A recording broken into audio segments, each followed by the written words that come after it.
महाग्रहपीडां महोत्पातपीडां महारोगपीडां महातीव्रपीडां हरत्यासु ते द्वारकामायि भस्म नमस्ते गुरुश्रेष्ठसायीश्वरायां श्रीकरं नित्यं शुभकरं दिव्यं परमं पवित्रं महापापहरं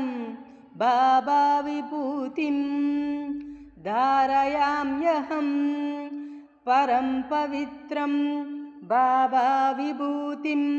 परमं विचित्रं लीला विभूतिं परमार्थ इष्टार्थमोक्षप्रदं